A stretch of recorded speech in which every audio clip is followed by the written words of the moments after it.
Hello बच्चों, I am रश्मि और maths teacher. तो इस वीडियो में हम देख रहे हैं हमारी 13.1 एक्सरसाइज का solution.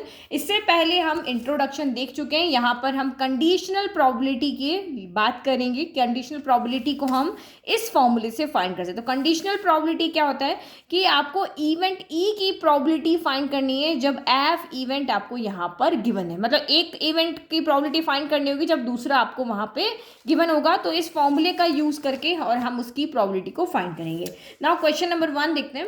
Given that E and F are events such that probability of E is 0.6, probability of F 0.3 and probability of E intersection F equal to 0.2, find probability of E over F and find probability of F over E। तो इस condition में क्या होगा, F को given probability लेंगे और इस condition में ई को गिवन प्रोबेबिलिटी लेंगे जब हमें एफ की प्रोबेबिलिटी फाइंड करनी है। तो इसको कैसे पढ़ते हैं वो समझ में आना चाहिए। तो इसका मतलब क्या होगा, probability of E given that F has already occurred, probability of F given that probability event E is already occurred. तो इस फॉर्मूला हमें डायरेक्ट यहाँ पे पता है कि probability of E over F क्या होगा। तो ऊपर तो आपको इंटरसेक्शन लगाना है, चाहे ई इंटरसेक्शन एफ लगाओ चाहे एफ इंटरसेक्शन ई लगाओ, एक ही बात है यहाँ पर। और नीचे जिसकी गिवन होगी वो डिनोमिनेटर में आएगा। तो प्रोबेबिलिटी ऑफ एफ आएगा, यहाँ प्रोबेबिलिटी ऑफ ई आएगा। तो सारी वैल्यूज आपको गिवन है, आप पुट कर लो। Probability of E intersection F कितना है, तो 0.2 है। प्रोबेबिलिटी ऑफ एफ कितना है, तो 0.3 है। इधर से डेसिमल हटा नीचे 10 लगा, इधर से डेसिमल हटा नीचे 10 लगा, 10 से 10 कैंसिल, यानी कि आपकी प्रोबेबिलिटी कितनी आ गई, 2/3 आ गई। नाउ नेक्स्ट वाला फॉर्मूला देखो। ठीक है, ये हमारा फर्स्ट हो गया। सेकंड के लिए देखो, प्रोबेबिलिटी ऑफ एफ ओवर ई हो गया।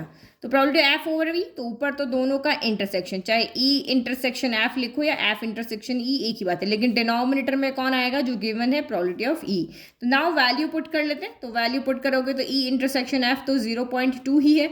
नाउ प्रोबेबिलिटी ऑफ ई कितना है, तो 0.6 है। तो ये 0.6 है। डिनोमिनेटर डेसिमल हटाया नीचे 10, इधर डेसिमल हटाया ऊपर 10, 10 से 10 कैंसिल, 2 1 ज़ा 2, 2 3 ज़ा 6, यानी कि इसका आंसर कितना आ गया, 1/3 आ गया। इजी।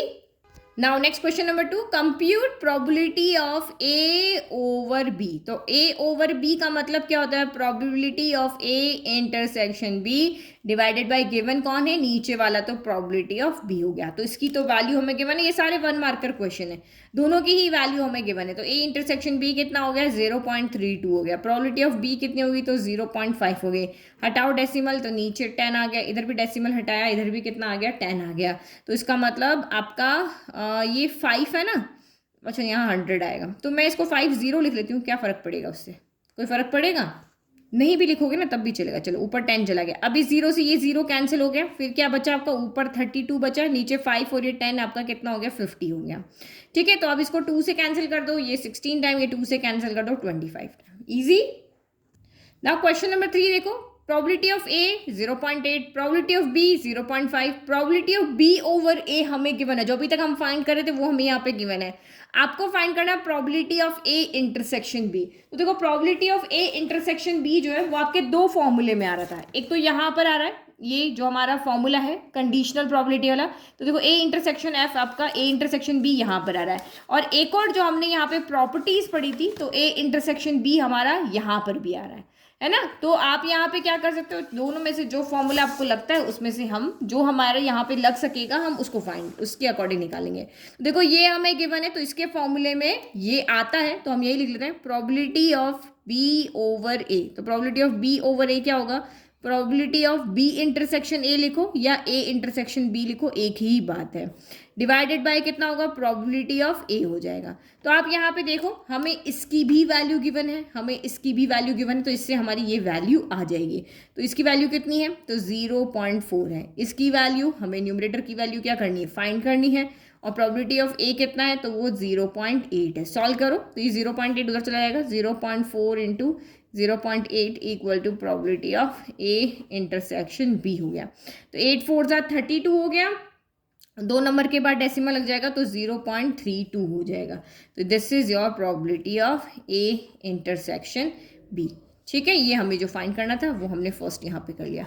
अब दूसरा कह रहा है probability of A over B, तो ये भी हम इजीली कैलकुलेट कर सकते हैं। सेकंड वाला, इसके लिए तो हमें सारी वैल्यू गिवन है। Probability of A over B यानी probability of A intersection B divided by नीचे कौन है, तो प्रोबेबिलिटी ऑफ बी है, बी है तो प्रोबेबिलिटी ऑफ बी आ जाएगा। अब ए इंटरसेक्शन बी जस्ट अभी हमने फाइंड किया 0.32, प्रोबेबिलिटी ऑफ बी, तो प्रोबेबिलिटी ऑफ बी कितना है 0.5 है, तो करो 0 पॉइंट कितना हो गया 5 हो गया। तो बस ये तो आप अभी ऊपर जस्ट हमने इससे पहले वाले क्वेश्चन में सॉल्व किया था, ये हटेगा, नीचे 2 0 आएंगे, ये हटेगा, ऊपर 1 0 आएगा, 1 0 से 1 0 कैंसिल, 32/50 हो गया, 2 से कैंसिल हो गया 16 टाइम, 2 से कैंसिल हो गया 25 टाइम, यानी आंसर कितना है 16/25 आ गया।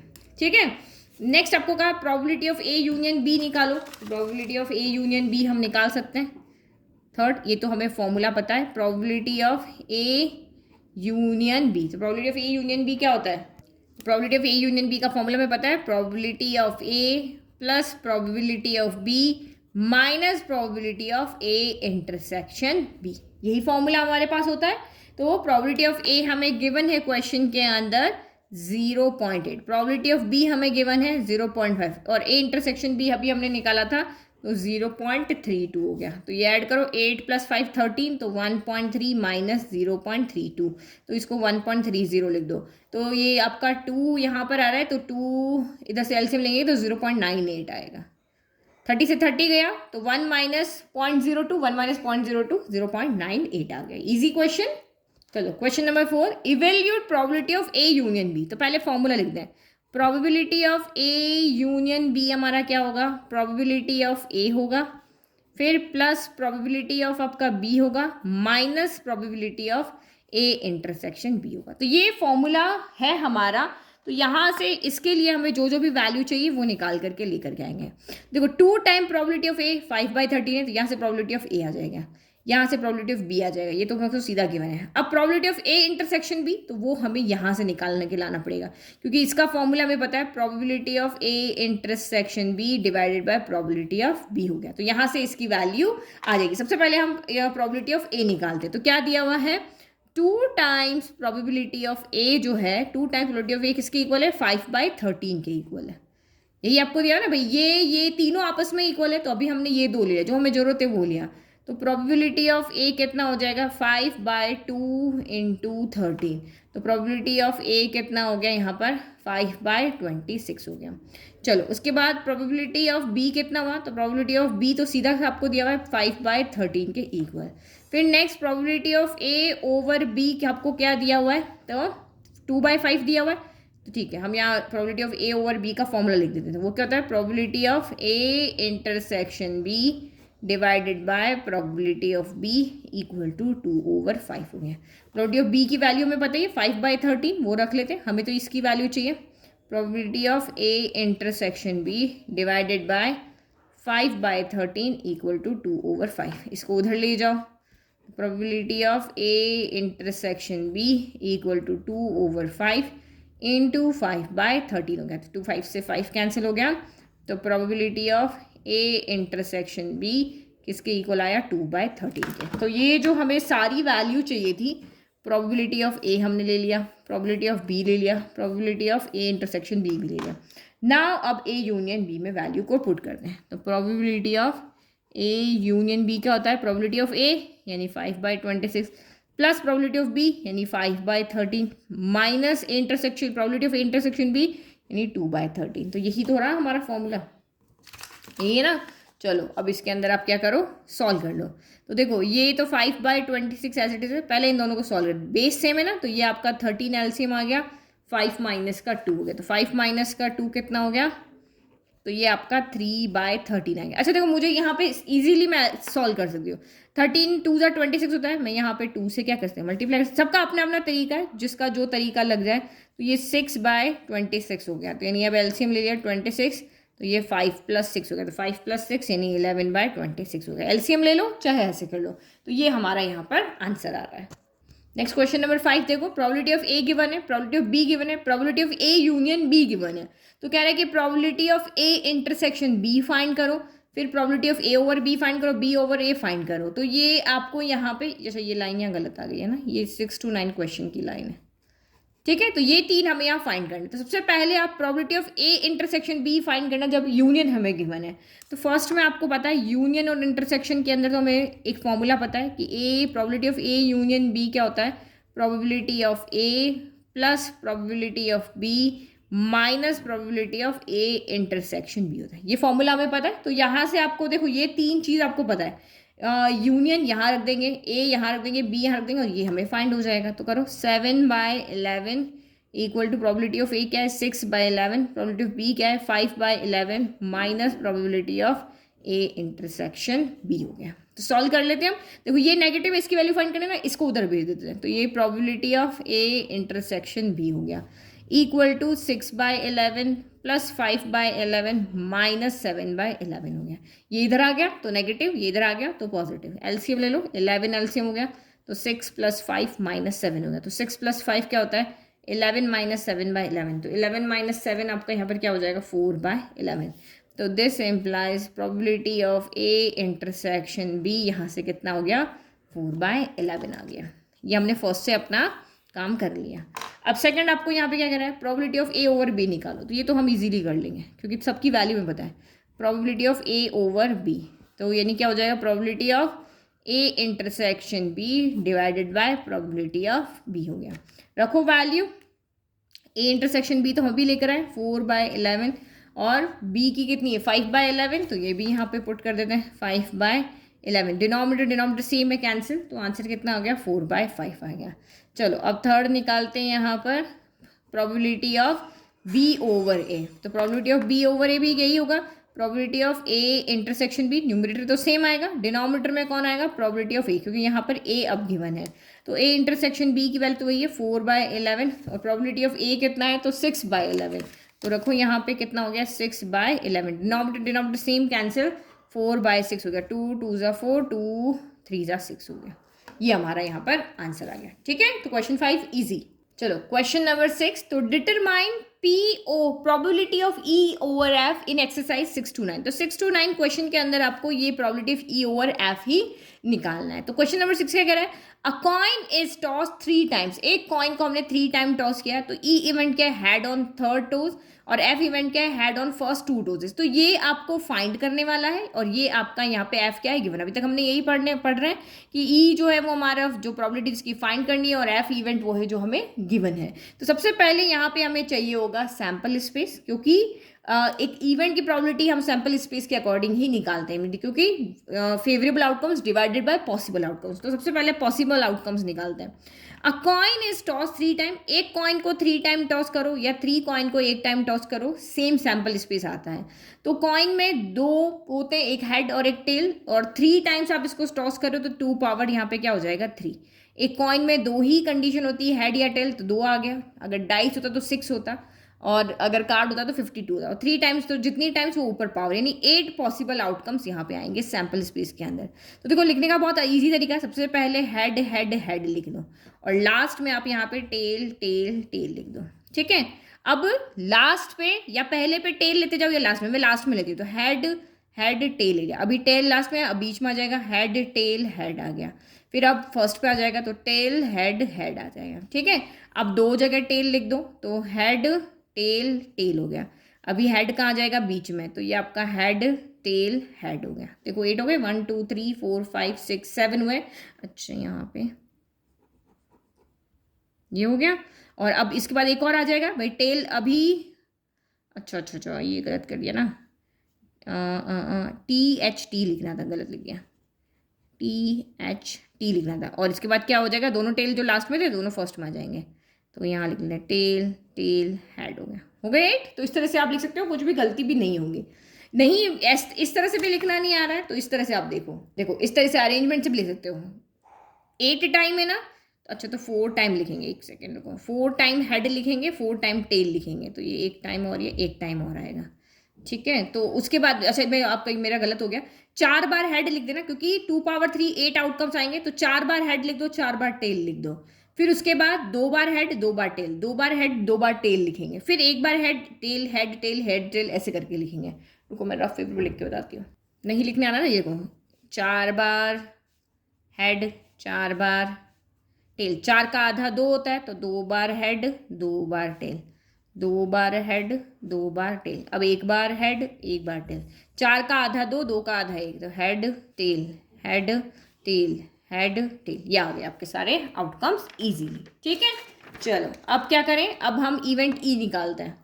तो हेड क्या है, ई इवेंट क्या है, हेड ऑन थर्ड टोज। तो देखो थर्ड टोज पे हेड कहाँ कहाँ आ रहा है, पहले इस पे आ रहा है, थर्ड टाइम जब आप टोज कर रहे हो वहाँ हेड आना चाहिए, इसमें नहीं है, इसमें है, एच टी एच में है, फिर इसमें भी है, टी एच में भी है, फिर इसमें नहीं है, इसमें नहीं है, इसमें है, तो ये आपका टी एच हो गया, यानी 4 टाइम्स आपका यहाँ पर हो गया। तो प्रोबेबिलिटी ऑफ इवेंट ई कितना हो जाएगा, टोटल फेवरेबल आउटकम्स है 4, टोटल पॉसिबल आउटकम्स है कितने, यहाँ पर 8 है, तो ये आपके 8 हो गए। तो 4/8, इसको आगे सॉल्व नहीं करते, तो ये इसको हम यहाँ पे 4 लिख लेते हैं। ठीक है, फिर इसमें एफ क्या है, तो हेड ऑन फर्स्ट 2 टोजेस। तो देखो कहाँ पर हेड है, तो इसमें है, और फर्स्ट टू में देखना ना, तो यहाँ है और यहाँ है, बाकी कहीं पर भी नहीं। देखो पहले 2 पे हेड है, कहीं पर भी नहीं, तो इसमें सिर्फ 2 आ रहे हैं, एच आ रहा है और एच आपका टी आ रहा है, तो कितना हो गया, यहाँ पे 2 हो गए। तो प्रोबेबिलिटी ऑफ इवेंट एफ कितना हो गया, तो 2/8 हो गया।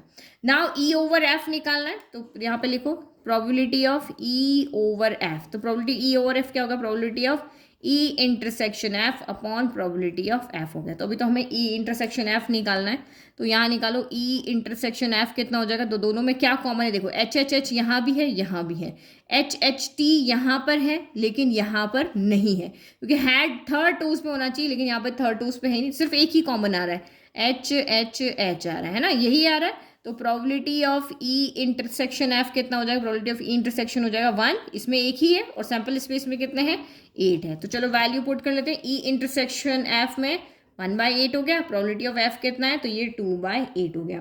तो 8 से 8 कैंसिल, डिनोमिनेटर सेम है, कैंसिल 1/2 आंसर आ गया। इजीली यही काम हमें 6 से 9 क्वेश्चन में करना है। नाउ सेकंड पार्ट में क्या कर रहा है, एटलीस्ट 2 हेड, कम से कम 2 हेड तो होने ही चाहिए, कम से कम मतलब 2 से ज़्यादा भी हो सकते हैं। तो ये आ जाएगा, ये आ जाएगा, ये आ जाएगा, ये आ जाएगा, ये नहीं आएगा, ये नहीं आएगा, ये नहीं आएगा, ये नहीं आएगा, क्योंकि एटलीस्ट 2 हेड का है, तो इसमें तो एक ही है, तो एक वाला नहीं लेंगे। जब भी एटलीस्ट वर्ड आता है तो 2 का है, तो या तो 2 होंगे, 2 3 4 5 इससे आगे बढ़ेंगे। तो इसमें कौन आ रहे हैं हमारे यहाँ पर, एच आ रहा है, एच टी आ रहा है, फिर एच टी एच आ रहा है और टी एच आ रहा है, तो यानी कितना हो गया, यहाँ पे 4 आउटकम्स हो रहे हैं। तो प्रोबेबिलिटी ऑफ ई कितना हो गया, तो 4/8 हो गया। ठीक है, फिर नेक्स्ट देखो, नेक्स्ट है एटमोस्ट 2 हेड। एटमोस्ट मतलब ज़्यादा से ज़्यादा 2 ही होने चाहिए, उससे कम जितने भी होंगे चलेंगे। ये वर्ड में गलती मत करना, बहुत बच्चे करते हैं। तो एटमोस्ट 2 हेड्स, तो एटमोस्ट मतलब 2 ही हेड होने चाहिए या उससे कम हो सकते हैं। तो देखो एटमोस्ट में आपके 3 हेड कहाँ है, ये नहीं आएगा, बाकी सारे के सारे यहाँ पे आ जाएंगे। क्यों, क्योंकि उसने कहा एटमोस्ट 2 हेड्स, तो इसमें आप 2 ले सकते हो, 1 ले सकते हो, 0 ले सकते हो। इसमें आप 2 ले सकते हो, एटलीस्ट में 3 ले सकते हो। तो 2 कहाँ कहाँ पे, तो 1 2 3, इन तीनों में 2 है, इन तीनों में 1 है और इसमें 0। तो ये 7 कंडीशन यहाँ पर आपकी आ जाएगी। तो लिख लेते हैं, ओके तो ये सातों लिख दिया। प्रोबेबिलिटी ऑफ एफ कितना हो गया, 7/8 हो गया। अब फॉर्मूले के अकॉर्डिंग हमें ई इंटरसेक्शन एफ चाहिए, तो देखो दोनों में क्या कॉमन है, ये इसमें नहीं है, ये वाला जो ना ट्रिपल एच वही इसमें नहीं है, बाकी ये तीनों तो यहाँ पर है। देखो एच टी भी है, एच टी एच भी है, टी एच भी है, तो ई इंटरसेक्शन एफ में आपके एच टी एच आ जाएगा और एच आपका टी आ जाएगा और टी एच आ जाएगा। ठीक है, तो probability of E intersection F कितना हो जाएगा, तो फेवरेबल आउटकम्स 3, पॉसिबल आउटकम्स 1। तो अब निकाल लेते हैं हम probability of E over F. तो probability of E over F क्या हो जाएगा, probability of E intersection F divided by probability of F. तो ई इंटरसेक्शन एफ कितना है, तो 3/8 है। प्रोबेबिलिटी ऑफ एफ कितना है, तो 7/8 है। तो एक डिनोमिनेटर सेम कैंसिल, 3 कितना हो गया, 7 हो गया। चलो थर्ड वाला फाइंड करते हैं हम। चलो नेक्स्ट थर्ड, एटमोस्ट 2 टेल्स। तो एटमोस्ट का मतलब क्या है कि 2 हो सकते हैं, 1 हो सकता है, 0 हो सकता है, यानी 2 टेल भी हो सकते हैं, 1 टेल भी हो सकता है और एक भी टेल ना हो वो भी हो सकता है। तो आप यहाँ पे देखो प्रोबेबिलिटी ऑफ ई में अगर आप देखें तो ये वाला हमारा यहाँ पे नहीं, तो उसने टेल की बात की है ना, टेल की बात की तो 2 टेल हो सकते हैं, ये सब में 2 है, 1 हो सकता है और नहीं हो भी चलेगा, मतलब ये वाला नहीं आएगा ओनली। ठीक है, फिर एटलीस्ट 1 टेल, तो एटलीस्ट मतलब 1 टेल मतलब 1 हो सकता है और 2 हो सकता है, ठीक है, और आपका यहाँ पे 3 भी हो सकता है, ठीक है। तो ये वाला आपका नहीं आएगा एटलीस्ट 1 टेल में आपका, क्योंकि इसमें एक भी टेल नहीं है, तो इस वाले में ये नहीं आएगा, इस वाले में आपका ये नहीं आएगा। तो अगर इसकी प्रोबेबिलिटी ऑफ इवेंट ई देखें तो इसमें ये छोड़ के ये सातों आएंगे, तो प्रोबेबिलिटी ऑफ ई क्या हो गया 7/8 हो गया। और प्रोबेबिलिटी ऑफ एफ यहाँ पे क्या हो जाएगा, तो इसमें आपका ये कौन सा वाला नहीं आएगा, एटलीस्ट 1 टेल होना चाहिए, तो ये वाला नहीं आएगा, उसमें ये वाला नहीं आ रहा था, इसमें ये वाला नहीं आएगा, तो यहाँ भी आपका कितना हो जाएगा 7/8 हो जाएगा, ठीक है। कम से कम एक टेल तो होना ही चाहिए, तो ये नहीं है, एटमोस्ट 2 टेल, तो इसका मतलब आपका यहाँ पे कौन नहीं है, तो ये वाला नहीं है, इस वाले में ये वाला नहीं लेना है, ठीक है। अब ई इंटरसेक्शन एफ निकालो, ई इंटरसेक्शन एफ हमें चाहिए, तो देखो ये वाला इसमें नहीं है, ये वाला इसमें नहीं, तो इंटरसेक्शन एफ में आपके फिर आएगा कौन, ठीक है। तो मैंने लिख दिया ताकि आप डिफ्रेंशिएट कर पाओ, अदरवाइज ये दोनों नहीं आएंगे, बाकी के इसमें सारे के सारे 6 एलिमेंट आएंगे, 1 2 3 4 5, ये कॉमन है, क्योंकि देखो इसमें ये है और इसमें ये है, तो इसमें ये नहीं है, इसमें ये नहीं, कॉमन कौन कौन से, ये वाला यहाँ है, ये वाला भी है, ये भी है, ये भी है, ये भी है, ये भी है, तो इन इंटरसेक्शन एफ में आपके ये 6 एलिमेंट्स आएंगे, ठीक है। तो 6 मैंने लिख दिए, तो इसकी प्रोबेबिलिटी कितनी हो जाएगी 6/8 हो जाएगी। नाउ अब हमारा फॉर्मूला लगा देते हैं, तो probability of E over F कितना हो जाएगा, तो ई यानी probability of E intersection F divided by probability of F हो गया। तो ई इंटरसेक्शन एफ की 6/8, probability of F 7/8, denominator same है, कैंसिल, 6/7 आ गया। तो ये हमारा क्वेश्चन नंबर 6 हो गया। चलो क्वेश्चन नंबर 7, हमें 6 to 9 में क्या निकालना है, probability of E over F निकालना, तो यहाँ भी यही करना है। 2 coins are tossed once, 2 coin है, एक बार टॉस कर रहे हैं, तो आप सोचो सैंपल स्पेस में क्या आ गया, तो यहाँ पे 2 कॉइन है ना, तो 2 कॉइन है तो 2 बार लिखो, हेड हेड टेल टेल, 2 है तो 2 बार हेड आएगा, 2 बार टेल, अब 2 हो गया 2 का आधा, तो हेड टेल, ये तो आप ऐसे भी इजीली लिख लोगे। तो कितना आया है, ज़्यादा होंगे ना तो अब हम इस ट्रिक से लिख सकते हैं, head tail, head head, head tail, tail head, और ये टेल टेल आ गया। अब फर्स्ट क्वेश्चन लिखते हैं, तो ई इवेंट क्या है, tail appears on 1 coin, tail जो है एक ही कॉइन पे आना चाहिए, तो ये दोनों हो जाएंगे आपके, एच टी हो जाएगा, टी एच हो जाएगा, ठीक है। तो प्रोबेबिलिटी ऑफ ई कितनी हो जाएगी, फेवरेबल आउटकम्स कितने हैं 2, पॉसिबल आउटकम्स कितने हैं 4, ठीक है, यहीं छोड़ देते हैं। फिर आप यहाँ पे एफ का लिखो, तो एफ क्या आएगा, 1 कॉइन शोज हेड, एक कॉइन ही है जिस पर हेड आ रहा है, तो यही दोनों हो जाएंगे, हेड टेल, टेल हेड, ठीक है, यही हो जाएगा। तो यहाँ पे भी प्रोबेबिलिटी ऑफ एफ कितना आ जाएगा, ये भी आपका 2/4 हो जाएगा। अब आप यहाँ पे लिखो ई इंटरसेक्शन एफ, तो ई इंटरसेक्शन एफ में दोनों के ही सेम एलिमेंट्स है, जो इसमें है वो के वही ऐसे हैं, तो इंटरसेक्शन एफ में भी वही है, एच टी टी एच आ जाएगा। तो probability of E intersection F कितना हो जाएगा, तो वही फेवरेबल आउटकम 2, पॉसिबल आउटकम्स 4 हो गया। चलो अब फॉर्मूला लगाओ, probability of E over F, तो probability of E over F, probability of E intersection F divided by probability of F, तो probability of E intersection F कितना है 2/4 है, प्रोबेबिलिटी ऑफ एफ कितना है, तो ये भी 2/4, ऊपर नीचे सेम है, तो आंसर कितना आ गया 1 आ गया, ठीक है। चलो अब सेकंड फाइंड करते हैं, यहाँ पे ई इवेंट क्या है, नो टेल अपीयर्स, एक भी जगह टेल नहीं होना चाहिए, तो यहाँ है, यहाँ है, यहाँ है, बट यहाँ पर तो नहीं है, तो ई में आपका सिर्फ एक ही आएगा, एच एच आ गया, ठीक है। तो प्रोबेबिलिटी ऑफ ई कितना हो जाएगा, फेवरेबल 1, पॉसिबल 4, तो 1/4 हो गया। फिर एफ यहाँ पे क्या कह रहा है, नो हेड अपीयर्स, एक भी हेड नहीं आना चाहिए, तो हेड यहाँ भी है, यहाँ भी है, यहाँ भी है, बट यहाँ नहीं, तो इसमें क्या है आपका ओनली टेल टेल आया, तो प्रोबेबिलिटी ऑफ एफ कितना हो गया 1 फेवरेबल, और वो आपका क्या हो गया यहाँ पे पॉसिबल 1/4 हो गया।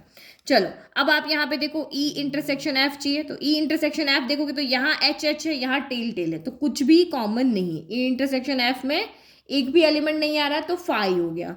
तो probability of E intersection F क्या हो जाएगा, तो प्रोबेबिलिटी ऑफ ई इंटरसेक्शन, इसमें कुछ भी कॉमन नहीं है, तो कुछ भी कॉमन नहीं है, तो फिर आप यहाँ पे क्या लिखोगे, प्रोबेबिलिटी को कैसे लिखेंगे हम, और फेवरेबल कंडीशन में कुछ भी नहीं आ रहा है ना आपका, तो आप यहाँ पे क्या करोगे 0 लिखो, क्योंकि एक भी एलिमेंट कॉमन नहीं है, तो 0, और आपका फेवरेबल पॉसिबल कितना हो गया 4 हो गया, तो 0/4 कितना हो गया, 0 में किसी से डिवाइड करो 0 हो गया। तो अब यहाँ निकालो प्रोबेबिलिटी, यहाँ क्योंकि देखो ये अलग क्वेश्चन है, क्योंकि दोनों में कुछ भी कॉमन नहीं, उसका क्वेश्चन पहली बार आया।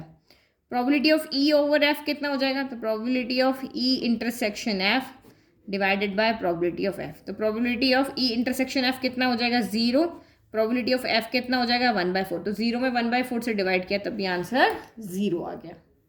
अब ये क्वेश्चन देखो, ये क्वेश्चन थोड़ा हट के है। अ डाई इज थ्रोन 3 टाइम्स, एक डाई है जिसको 3 टाइम्स थ्रो किया। तो एक डाई को 3 टाइम्स अगर आप थ्रो कर रहे हो, इस पे भी 6 है, इस पे भी 6 है, इस पे भी 6 है, तो यहाँ हम पॉसिबल आउटकम्स नहीं सकते, क्योंकि आपको पता है एक डाई को 2 टाइम्स थ्रो करते हैं तो भी 36 पॉसिबल आउटकम्स बनते हैं। कैसे बनते हैं आपके बनेंगे ना, 1 2 1 1 1 2 1 3 1 4 1 5 1 6, फिर 2 1 2 2 2 3 2 4 2 5 2 6, फिर 3 1 3 3 3 2, इस तरीके से बनते हैं ना। लेकिन यहाँ पे तो एक डाई को आप यहाँ पे 3 टाइम्स थ्रो कर रहे हो या 3 डाइस को एक बार थ्रो कर रहे हो, एक ही बात है। तो यहाँ हम जैसे अभी तक हम लिखते आ रहे थे एच एच टेल टेल, इस तरह से लिख रहे थे ना, सैम्पल स्पेस में इस तरह से एलिमेंट लिख रहे थे, वो नहीं लिखेंगे। यहाँ हम अब अपने कैलकुलेशन के अकॉर्डिंग लिख देंगे कि total number of sample space कैसे होगा। ठीक है, तो इस तरीके से हमने परम्यूटेशन कॉम्बिनेशन के अकॉर्डिंग में आप देख सकते हो। तो पहले पे भी 6 आ सकते हैं, 6 में से कोई भी नंबर, दूसरे में भी 6 में से कोई नंबर, 1 2 3 4 5 6, 1 2 3 4 5 6, 1 2 3 4 5 6। तो ये हमारा यहाँ पर 2 1 6 हो गया। फिर यहाँ पे देखो जो आपका इवेंट ई है वो यहाँ पे क्या कह रहा है, 4 appeared on the third toss. तो देखो 3 टॉस यहाँ पे हो रहे हैं, पहला नंबर यहाँ से आ रहा, दूसरा यहाँ से आ रहा, तीसरा यहाँ से आ रहा। हम परम्यूटेशन कॉम्बिनेशन के अकॉर्डिंग इसको कर रहे हैं। तो देखो 4 अपीयर्स ऑन द 4 टोज, तो आप यहाँ पे क्या कहते हैं, इस वाले टोज पे ओनली 4 ही आ सकता है। तो यहाँ पे एक ही नंबर आ सकता है, सिर्फ यहाँ पे हमने 4 को फिक्स कर दिया। लेकिन इस वाली डाई पे सारे के सारे 1 भी आ सकता है, 2 भी आ सकता है, 3 4 5 6 ये सारे आ सकते हैं। यहाँ पे 1 2 3 4 5 6 ये सारे आ सकते हैं, यानी यहाँ 6 नंबर आ सकते हैं, यहाँ 6 नंबर आ सकते हैं। तो इसका मतलब यहाँ पे टोटल फेवरेबल आउटकम्स कितने हुए, 6 6 कितना हो गया यहाँ पर आपका 36 हो गया है ना। तो बिना कुछ हमने वो टेबल बनाए हुए सैंपल स्पेस लिखे हुए, हम कैलकुलेशन के अकॉर्डिंग देख रहे हैं कि यहाँ पे कितने फेवरेबल आउटकम्स होंगे, कितने पॉसिबल आउटकम्स होंगे। तो हमें दोनों मिल गए, तो प्रोबेबिलिटी ऑफ ई कितना आ जाएगा 36/216 आ गया।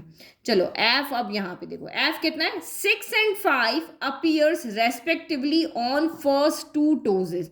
तो ये आपको कह रहा है कि फर्स्ट 2 टोज जो है, पहला और ये दूसरा, यहाँ पर आपके 2 नंबर फिक्स हो गए भाई, यहाँ 6 ही आना चाहिए और यहाँ पे आपका 5 ही आना चाहिए। तो यानी यहाँ पे एक ही नंबर आ सकता है, यहाँ पर भी एक ही नंबर आ सकता है, लेकिन यहाँ पे कोई कंडीशन नहीं, यहाँ 1 2 3 4 5 6 सारे नंबर आ सकते हैं। तो यानी 6 के 6 नंबर आपके यहाँ पर आ सकते हैं। तो यानी कि इसके अंदर कितने हुए, 6 आउटकम्स होंगे। जो एफ कंडीशन है उसमें टोटल 6 आउटकम्स होंगे। क्या क्या होंगे, 6 5 1 6 5 2 6 5 3 6 5 4 6 5 5 6 5 6 हो गया। और यहाँ पे क्या हो सकते हैं 1 2 4 1 1 4 1 2 4, ऐसे करके हमारे यहाँ पे टोटल 36 नंबर बन सकते हैं। चलो ये हमारा यहाँ पे इवेंट, तो इसके भी प्रोबेबिलिटी निकालते हैं। Probability of the favourable outcomes 6, possible outcomes 2 1 6 हो गया। चलो अब हमें यहाँ पे निकालना है प्रोबेबिलिटी ई इंटरसेक्शन एफ निकालना है। तो ई इंटरसेक्शन एफ कैसे निकालें, हम कैसे देखें कि यहाँ पर कौन से कॉमन है। तो थोड़ा सा दिमाग लगाओगे ना तो आपको पता चल जाएगा। देखो इसने कहा कि यहाँ पे 6 आ सकता है, यहाँ 5 आ सकता है, ठीक है। तो 2 नंबर, यानी कि मुझे ई इंटरसेक्शन में वो नंबर चाहिए जो कॉमन हो, ठीक है। तो इसको हम देख रहे हैं, तो एफ कंडीशन क्या कह रही है कि भाई इसमें 6 ही आ सकता है, इसमें 5 ही आ सकता है। और ई इवेंट यहाँ पे क्या कह रहा है कि लास्ट वाले में मेरा 4 ही आ सकता है। तो सिर्फ एक ही नंबर हुआ, यहाँ पे एक नंबर आ सकता है, यहाँ एक आ सकता है, यहाँ एक आ सकता है, यानी कि एक ही नंबर हुआ। ई इंटरसेक्शन एफ में आपका एक ही नंबर आ रहा है 6 5 4, क्योंकि इसने इन 2 को फिक्स कर दिया, इसने लास्ट वाले को फिक्स कर दिया, इसने फर्स्ट 2 को फिक्स किया, इसने लास्ट वाले को। तो सिर्फ एक ही फेवरेबल आउटकम्स होगा। तो probability of E intersection F कितना हो जाएगा, तो 1 favourable outcomes divided possible outcomes आपके 2 1 6 हो गए। चलो अब जो हमें निकालना है probability of E over F. तो probability of E over F क्या हो गया, probability of E intersection F divided by probability of F हो गया। तो ई इंटरसेक्शन एफ कितना है, तो 1/216, और एफ का कितना है, तो एफ का ये रहा 6/216 हो गया। 216 से 216 कैंसिल, 1/6 आपका यहाँ पर आंसर आ गया। ठीक है, तो ये थोड़ा डिफरेंट क्वेश्चन है और इसके आगे आप इंपॉर्टेंट भी लगा लो, क्योंकि इसको आपको एग्जाम में प्रैक्टिस करके जाना है। चलो question number 9, mother father and son line up at random for a family picture. एक फैमिली पिक्चर क्लिक करा रहे, 3 पर्सन है, तो परम्यूटेशन के अकॉर्डिंग देखते हैं कौन कहाँ खड़ा होगा। तो हमारे पास 3 है, एक मदर है, एक फादर है और एक सन है। अब इन तीनों में से कोई एक, सबसे पहले हम क्या बना रहे, सैंपल स्पेस बना रहे। तो ये 3 तो इजीली हम यहाँ पे बना सकते हैं। 3 का यहाँ पे कितना बन जाएगा, तो 3 पर्सन है, पिक्चर बना रहे हो तो 3 पावर नहीं, पावर वाला यहाँ काम नहीं चलेगा, क्योंकि मदर फादर सन है, तो इसमें से अगर मदर यहाँ पे आ गई है तो इसमें मैंने अभी इस सीट के लिए कितना ऑप्शन है, तीनों लोग इस पे आ सकते हैं। मान लो कि मदर यहाँ पे आके खड़ी हो गई, अब 2 ऑप्शन बचे, तो 2 में से कोई एक, फादर और सन में से कोई आ सकता है। मान लो कि फादर यहाँ आ गया, तो अब एक सन ही तो बचा जो यहाँ आएगा, तो इसलिए यहाँ पे वो पावर वाला कंसेप्ट नहीं चलेगा, है ना। तो 3 2 जा 6 एलिमेंट्स आपके यहाँ पर आएंगे। ओके, तो ये हमारा सैंपल स्पेस हो गया। तो इसको कैसे लिखना है, MFS, मदर फादर सन को एज इट इज हमने रखा, फिर सन लास्ट में था तो फिर बीच में लेके गए, बीच के बाद में हम सन को इधर शिफ्ट कर लिया। तो एक बार आपका क्या हो गया, सन फर्स्ट लास्ट पोजीशन पे था, अब मैंने यहाँ पे क्या कर दिया, मदर को लास्ट पोजीशन में कर दिया। तो ये मैंने इसको इधर लेकर के आ गया, बाकी इन दोनों को शिफ्ट कर दिया, फिर मदर को हम बीच में लेके चले गए, ठीक है। फिर उसके बाद में हमारा सिर्फ एक और ये बचा था कि MM 2 बार स्टार्टिंग में, FF 2 बार स्टार्टिंग में, तो SB 2 बार स्टार्टिंग में आएगा। इस तरह से अरेंजमेंट देख लेना है आपको, ठीक है। अब ई इवेंट क्या है, सन ऑन वन एंड, सन जो है वो एक एंड पे होना चाहिए, चाहे वो स्टार्टिंग में हो या फिर लास्ट में हो। एंड मतलब लेफ्ट वाला एंड या राइट वाला एंड। तो देखो MF ऐसा जाएगा क्योंकि इसमें एंड में है, इसमें भी लेफ्ट एंड में है, तो SMF हो गया। ये नहीं है, ये नहीं, ये वाला भी है, FMS हो गया, और इसमें भी स्टार्टिंग में था SFM हो गया, ठीक है। तो इसमें टोटल 4 एलिमेंट है, तो प्रोबेबिलिटी ऑफ ई कितना हो जाएगा, total favourable outcome divided by total possible outcome 4/6 हो गया।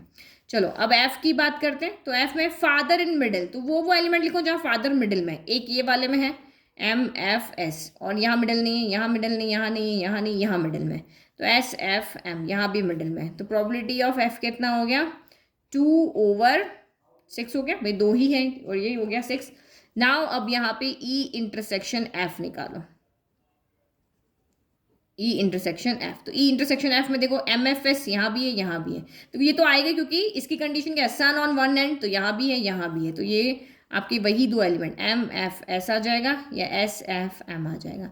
तो probability of E intersection F कितना हो गया, तो 2/6 हो गया। चलो अब हम यहाँ पे निकाल लेते हैं प्रोबेबिलिटी ऑफ E/F। तो प्रोबेबिलिटी ऑफ E/F कितना हो जाएगा, probability of E intersection F divided by probability of F। तो E इंटरसेक्शन F की कितनी है, 2/6, और F की भी कितनी है, 2/6। तो 2/6 से पूरा 2/6 कैंसिल, आंसर कितना आ गया, 1 आ गया।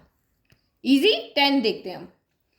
अब black and red dice are rolled, तो हमारे पास एक है ब्लैक डाइस, ठीक है, और एक है हमारे पास रेड डाइस, क्योंकि इसमें पोजीशन का फर्क पड़ता है, कौन पहले कौन बाद में है। नंबर्स के दोनों क्या होंगे, आप यही कहोगे ना, ब्लैक पे 1 रेड पे 2, तो 1,2 आएगा, और अगर रेड ब्लैक करोगे तो 2,1 आएगा ना, इसलिए अलग अलग है। तो find the conditional probability of obtaining a sum greater than 9 given that the black die resulted in a 5। ये बाद में देखते हैं।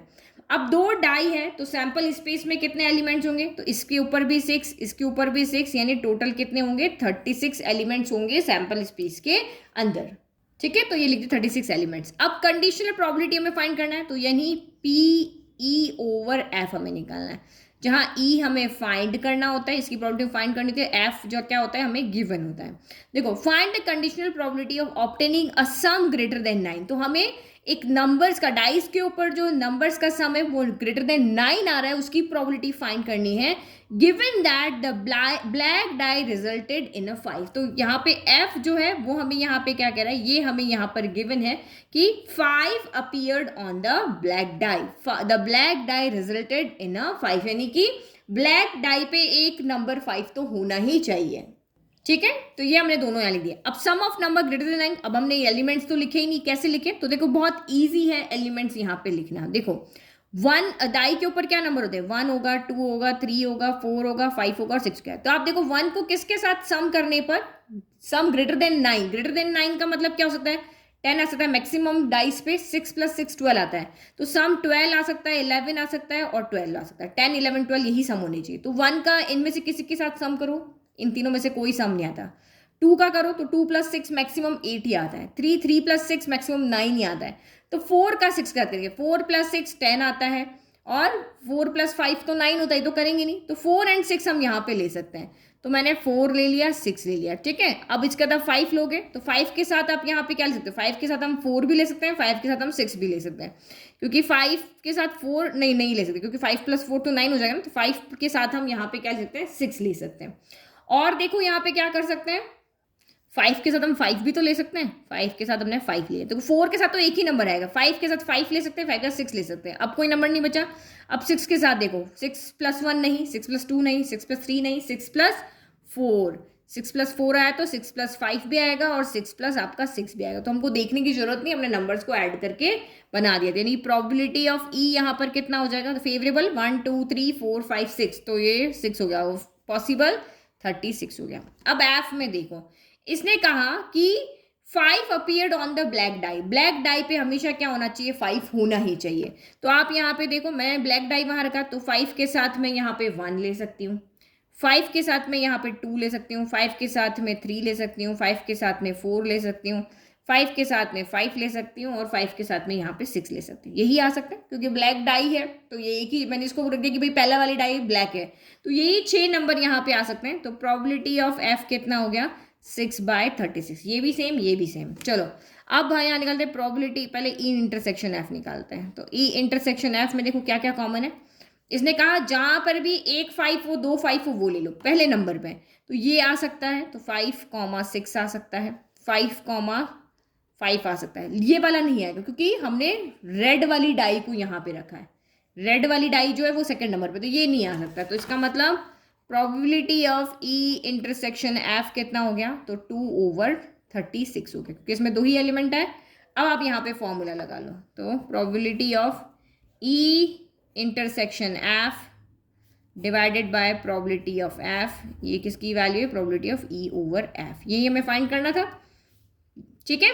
तो कितना हो जाएगा, ई इंटरसेक्शन एफ कितना रहा, 2/36, और प्रोबेबिलिटी ऑफ एफ कितना आ रहा है, तो 6/36 आ रहा है। तो डिनोमिनेटर डिनोमिनेटर कैंसिल, 2/6, 2 से 1 = 2, 2 3 = 6। ये हमारा फर्स्ट पार्ट यहाँ पे सॉल्व हो गया। अब सेकंड देखो, find the conditional probability of obtaining the sum 8। अब सम क्या होना चाहिए, 8 आए, उसकी प्रोबेबिलिटी निकालो। गिवन क्या है, the red die resulted is a number less than 4। Red die पे हमेशा नंबर क्या होना चाहिए, जो रिजल्टेड नंबर है वो लेस देन 4 होना चाहिए। चलो तो करें, दोनों कंडीशन लिख दी। सम ऑफ नंबर इज 8 आना चाहिए।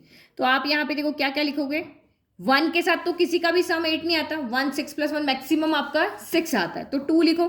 2 के साथ किसका सम 8 आता है, तो 2 के साथ 6 का आता है। फिर 3 के साथ 5 का आता है, बढ़ाते रहो, 2 के बाद 3, 3 के बाद 4 का 4 के साथ आता है, फिर 5 का 3 के साथ आता है, फिर 6 का आपका 2 के साथ आता है। तो हमारा 2 3 4 5 6 पूरा हो गया, ये खत्म। तो प्रोबेबिलिटी ऑफ ई कितना आ गया, तो 1 2 3 4 5, तो 5 ओवर कितना हो गया हमारा, टोटल पॉसिबल आउटकम कितने हैं, 36 हो गया। Number on red die is less than 4। तो रेड डाई पे जो नंबर है वो लेस देन 4 होने चाहिए। तो ये रेड डाई है, इस पे लेस देन नंबर क्या होने चाहिए, 4 से लेस।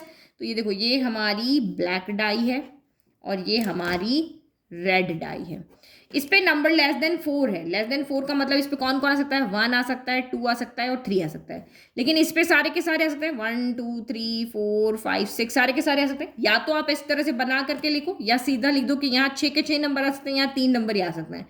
तो 6 3 = 18, ये हमने परम्यूटेशन बना दिया। 6 3 = कितना हो गया, 18 हो गया। तो हमने नंबर निकाल करके बता दिया, हमें इस तरह से लिखने की जरूरत नहीं है। तो प्रोबेबिलिटी ऑफ एफ कितना हो गया, तो probability of F favourable 18, possible 36, ठीक है। चलो अब probability of E intersection F निकालते हैं। तो सबसे पहले निकालेंगे ई इंटरसेक्शन एफ। तो ई इंटरसेक्शन एफ में आप यहाँ पे देखो, आपको इजीली यहाँ पे दिख रहा है कि ये कह रहा है कि सम 8 होने चाहिए। तो यहाँ पर भी वही नंबर लेने जहाँ पे सम 8 होना चाहिए। तो आप यहाँ पे देखो, इसमें कौन है जहाँ पे रेड वाली यानी सेकंड वाली डाई पे नंबर 3 से कम है। तो 3 से कम नंबर तो आपका यहाँ पे ये एक ही है, 2 है, और कुछ दिख रहा है आपको यहाँ पर, ठीक है। और एक हम ये वाला भी ले सकते हैं, क्योंकि आप यहाँ पे देखो ये 3 2 जो है वो यहाँ पर है, और यहाँ पे आप 5 6 को रख सकते हैं, बट ये नहीं लेते। 4 यहाँ नहीं ले सकते, 5 यहाँ नहीं ले सकते, और 6 आप यहाँ नहीं ले सकते। 4 5 6 यहाँ पे आएगा ही नहीं। तो इसका मतलब इसमें सिर्फ 2 ही आउटकम्स आएंगे, 5,3 एंड 6,2 हो गया।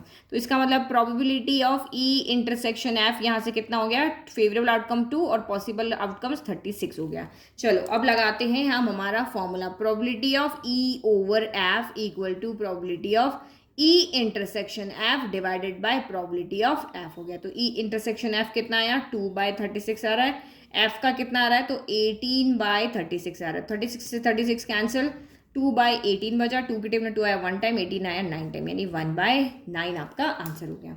ठीक है, तो इस वीडियो में हम इतना ही सॉल्व करते हैं, बाकी के बचे हुए 10 क्वेश्चन हम नेक्स्ट वीडियो में सॉल्व करेंगे। तो ये आपके यहाँ तक आपके सिमिलर क्वेश्चंस थे, उसके बाद में एक 11 क्वेश्चन और इसके जैसा है, उसके बाद तो आपके ये 12, 13, 14, 15 सारे क्या है, वर्ड प्रॉब्लम्स ही है ना।